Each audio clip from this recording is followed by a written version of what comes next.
अरे अथर्व हो, अरे आम्ही सगळे खरं बोलतोय. या घरात एक बाईचा आत्मा आहे, आम्ही चौघांनी पाहिलाय. हो.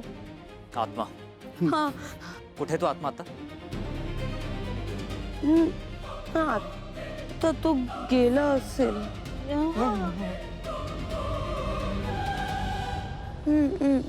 पण त्या आत्म्याची जागा तर आपलं घर आहे, म्हणजे तो या घरातच आहे. व्हॉट रबिश माया. अरे मी खरंच सांगते.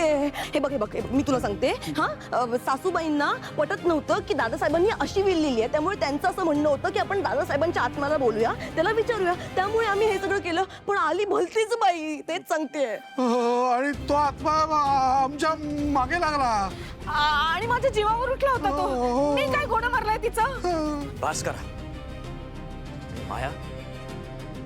काय नवीन नाटक सुरू केलंस तू? अरे मी नाटक करत नाहीये. आरामात बोल. वेदा आणि अनन्या झोपल्यात. हळू बोल ना माया. मायाने प्लॅनचेट केलं होतं.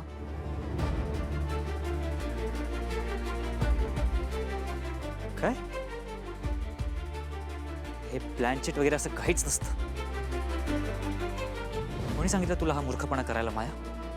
मी यांनी सांगितलेलं मला. या तिघांनी फोर्स केलेलं म्हणून मी केलं. बोलते तू. मला या सगळ्यांच्या बोलण्यावरून वाटतंय की यांनी ताईलाच बघितलं असणार. बापरे, हे आता नवीनच काय होऊन बसलं.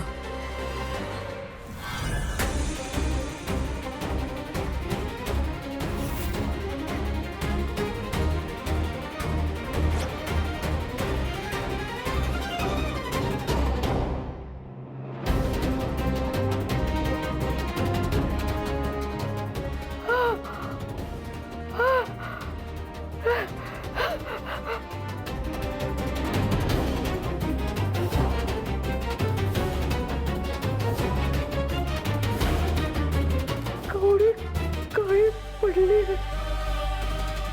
म्हणजे देवयानीचा आत्मा या कवडीतून बाहेर आलाय. नाही असं नाही होऊ शकत. नाही असं नाही होऊ शकत. नाही होऊ शकत. काय? त्या कवडीत आत्मा कैद होता. आणि काय नाव म्हणाली ती? देवयानी. कोण आहे देवयानी? आणि तिचा आत्मा मंजिरीने का कैद केला होता?